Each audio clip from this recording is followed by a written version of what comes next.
Hello, I'm Alexander Goodman, grandson of Marie Jeanne Goodman. Thank you for coming to the funeral of my grandmother, Marie Jeanne Goodman. She lived to the remarkable age of 106, and throughout her life she was a daughter, sister, mother, aunt, grandmother, and great-grandmother. And her great-grandson, who was 100 years younger than she was, wants to say two words. Okay, well, what he wanted to say is that great-grandmother was very kind and that she was wise. That's what he wanted to say. So thank you, Ivo. So during her childhood in France, she learnt the Fables de La Fontaine by heart at school. She remembered them word for the rest of her life and would periodically recite them. And this is the English translation of one of her favourites. There was once a cobbler who was so light-hearted that he sang from morning to night. It was wonderful to watch him at his work, and more wonderful still to hear the runs and trills. He was, in fact, happier than the 7 sages. This merry soul had a neighbour who was exactly the reverse. He sang little and slept less, for he was a financier and made of money, as they say. Whenever it happened that after a sleepless night, he would doze off in the early morning, the cobbler, who was always up by dawn, would wake him up again with joyful songs. Oh, thought the man of wealth, what a misfortune it is that one cannot buy sleep in the open market as one buys food and drink. Then an idea came to him. He invited the cobbler to his house, where he asked him some questions. Tell me, Master Gregory, what do you suppose your earnings amount to in a year? In a year, laughed the cobbler, that's more than I know. I never keep accounts that way, nor even keep one day from another. So long as I can make both ends meet, that's good enough for me. Really, replied the financier, but what can you earn in one day? Oh, sometimes more and sometimes less. The mischief of it is that there are so many fete days and high days and fast days crowded into the year, on which, as the priest tells us, it is wicked to work at all. And worse still, he keeps on finding some new saint or other to give weight to his sermons. If it were not for that, cobbling would be a fine paying game. At this the wealthy man laughed. Look here, my friend, today I'll lift you to the seats of the mighty. Here is £100. Guard them and use them with care. When the cobbler held the bag of money in his hand, he imagined that it must be as much as would be coined in 100 years. Returning home, he buried the cash in his cellar. Alas, he buried his joy with it, for there were no more songs. From the moment he came into possession of his wealth, the love of which is the root of all evil, his voice left him, and not only his voice, but his sleep also. And in place of these came anxiety, suspicion, and alarms, guests which abode with him constantly. All day he kept his eye on the cellar door. Did a cat make that noise in the night? Then for a certainty that cat was after his money.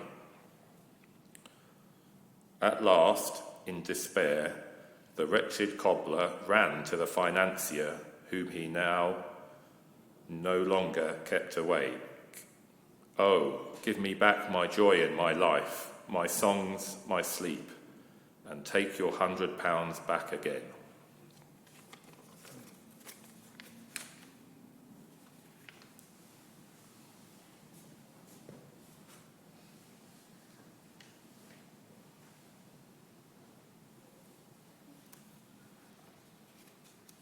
Okay, I'd first of all like to start with a prayer.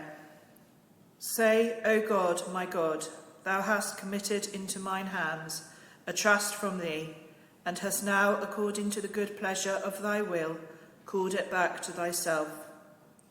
It is not for me, who am a handmaid of thine, to say, whence is this to me, or whenceforth hath it happened, inasmuch as thou art glorified in all thine acts, and art to be obeyed in thy decree.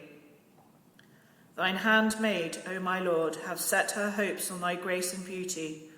Grant that she may obtain that which will draw her nigh unto thee, and will profit her in every world of thine. Thou art the forgiving, the all-bountiful. There is none other God but thee, the ordainer, the ancient of days. I would now like to say a few words about my grandma. I had a very close relationship with her, and we used to see each other almost every weekend when I was growing up. She taught me card games, was a keen bridge player until the age of 90, when she became partially sighted, and we used to do things like gardening together as well. She was full of life and energy and literally could not stop talking. She encouraged my enthusiasm and love for French, so much so that I decided to study it at university.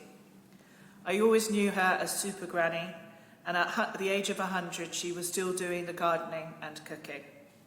We shared many happy occasions together, such as New Year's Eve and birthdays. She will always hold a special place in my heart. Thank you.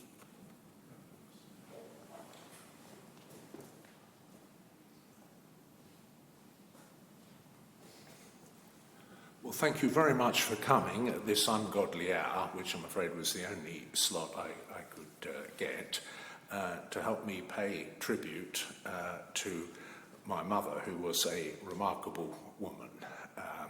She lived through 2 world wars, outlived 2 husbands and my sister and most of her relatives. That's why there's so few here today.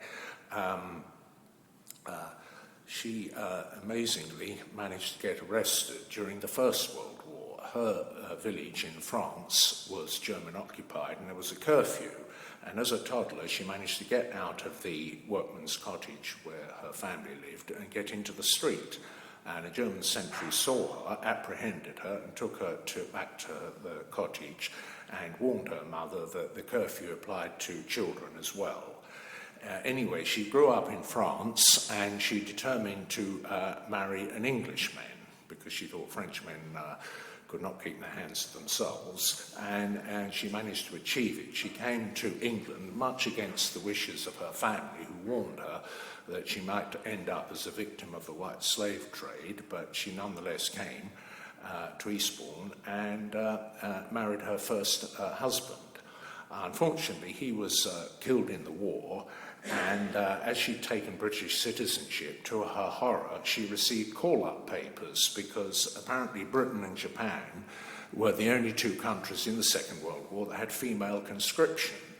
Well, she didn't want to go into the women's army because she thought it was a bit rough, and so she managed to use contacts from that her first husband had to get into nursing. And that's where she met my father, and they got married. And then she lived a remarkable life, as you've heard, carrying on her activities right until she was near 100. And before he died, my late father said to me, look after your mother, because she'll live to over 100. Well, he was wrong. She lived to over 106. And in fact, my ambition was to outlive her, which I'm thankfully managed with 1 or 2 problems, but I have managed it. And I did my filial duty of ensuring that her wishes were complied with, and she died in her own bed in her own home. It wasn't easy. And in fact, we have here today a dear friend of mine, Richard Dawson, who did the same with his mother, and perhaps he would like to come and give a few reminiscences of how long he's known her, which is a long time, I believe.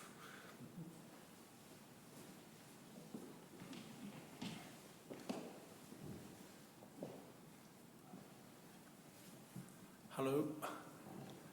We are few in number because of dear mother's age, this happens. But it's the first, I speak personally, it's the first funeral I've been to of somebody who's over 100, which is in itself a tremendous achievement by luck and also by great fortitude.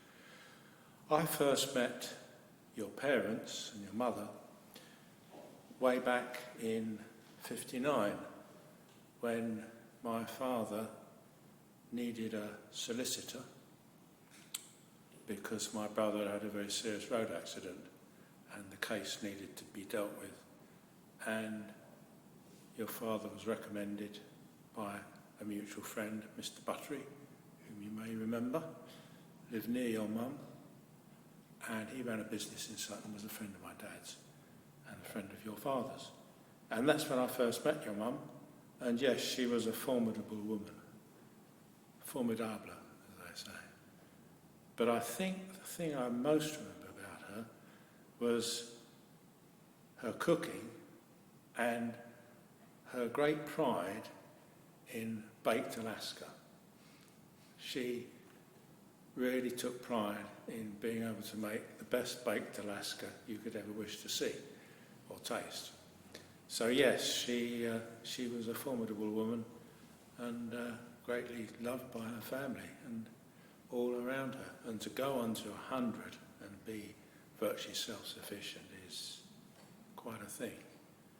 And that's all really I can say, that we have happy memories and God bless.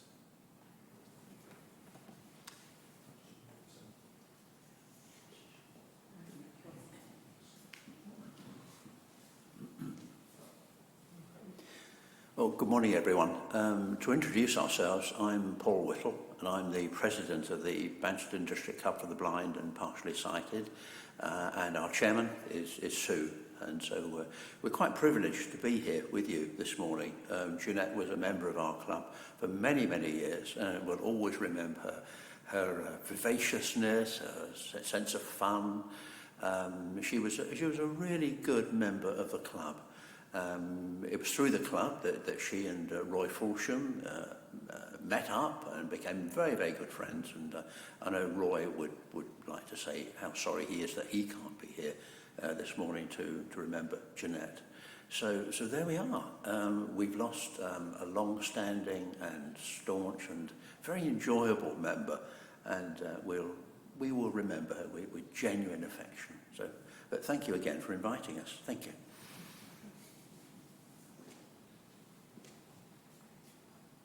Perhaps I could end on a little symbolic note. On the afternoon after my mother had died, I was standing outside her house with the undertakers, and luckily one of them was an expert on aircraft, because at that moment an old plane flew past, and he said, "That's a B-29 Flying Fortress, Second World War bomber." And I said, "Well, that's very symbolic. It could be regarded as tribute to her war service." But actually it was part of the 9/11 commemoration, but it was very symbolic.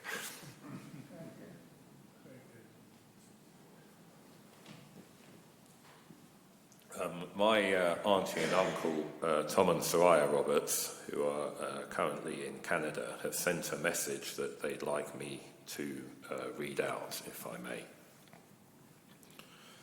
So the first one from Soraya Roberts. "We are sorry not to be present to pay our respects in person, but we are there in spirit. We offer our heartfelt condolences to Ted and the entire Goodman family. I met Mr. and Mrs. Goodman before Ted and Mama got married. That was sometime around 1982.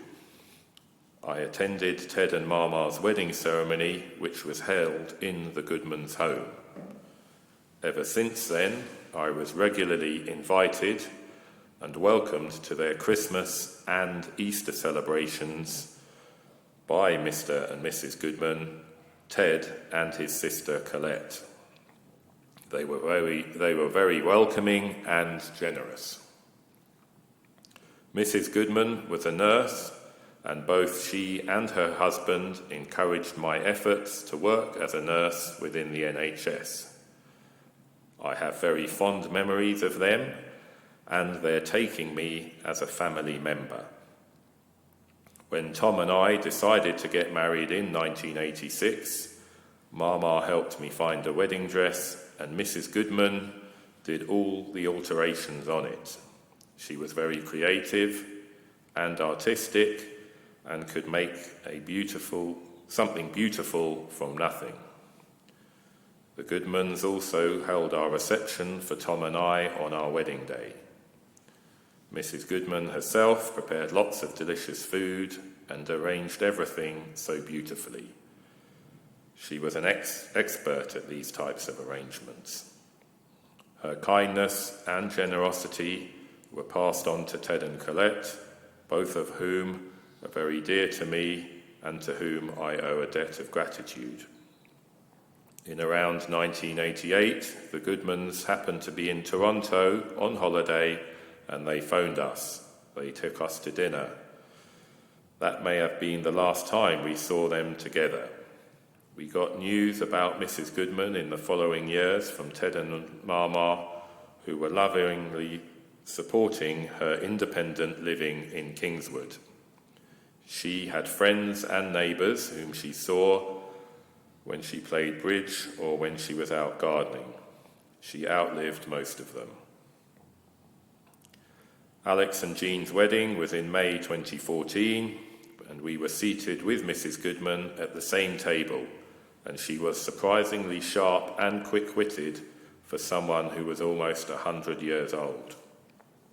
I remember Sonia showing her a lot of love, care, and attention on that day.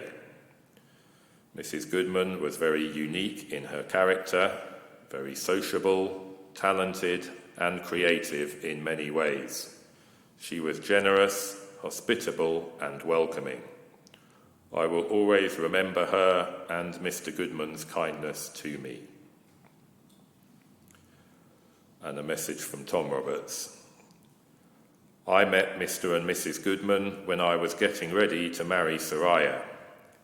My brother and 2 cousins were invited to our reception held at their home. Although I am quick, sometimes too quick, to accept someone's offer of hospitality, I was impressed by their readiness of the timely offer.